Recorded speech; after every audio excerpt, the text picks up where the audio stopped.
श्री स्वामी समर्थ. शेतकऱ्याच्या झोपडीबाहेर बहरलेला पारिजातक अचानक प्रकट झाला आहे.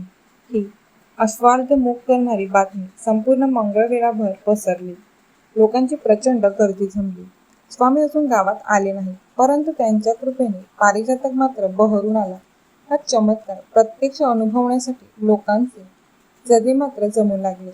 त्या फुलांना स्वर्गीय सुगंध सुटला होता. लोक वेड्यासाठी फुले गोळा करू लागले. सडा मात्र अजून तसाच पसरलेला होता.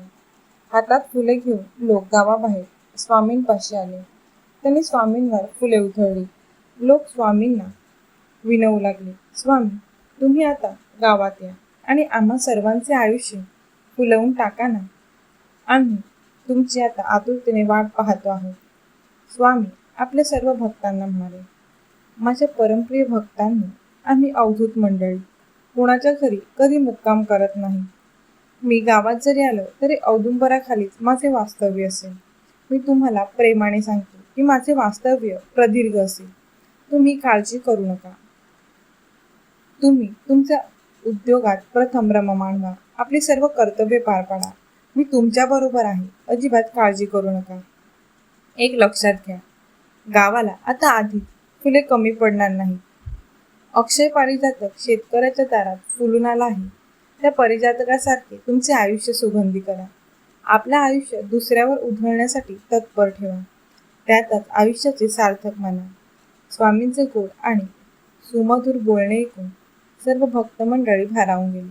सगळ्यांनी हातातली फुले स्वामींवर पुन्हा एकदा उधळली आणि सर्वजण आपापल्या उद्योगाला लागले. एक मात्र खरं होते की स्वामींचा निरोप घेणे प्रत्येकाला जड जात होते. स्वामींनी स्वतःशी एक निर्णय घेतला की उदयिक मंगळवेढ्याला जायचे. माझ्या प्राणप्रिय स्वामी भक्तांनी, तुम्ही एक लक्षात घ्या की मानवी आयुष्यात चढउतार हे असतातच.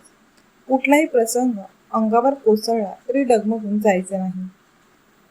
ह्याचे कारण असे की आकाशात जसे ढग येत जात असतात, त्याप्रमाणे आपल्या प्रत्येकाच्या आयुष्यात अनेक प्रकारचे असह्य प्रसंग सतत कोसळतच असतात.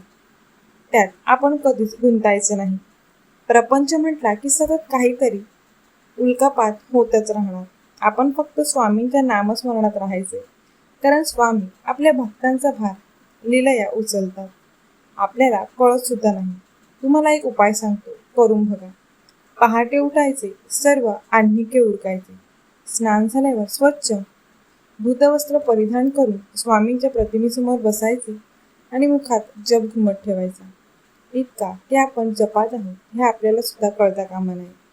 त्याचा दृश्य परिणाम असा होतो की स्वामींचे संरक्षण कवच आपल्याभोवती घट्ट होत जाते आणि आपण निर्भय होत जातो.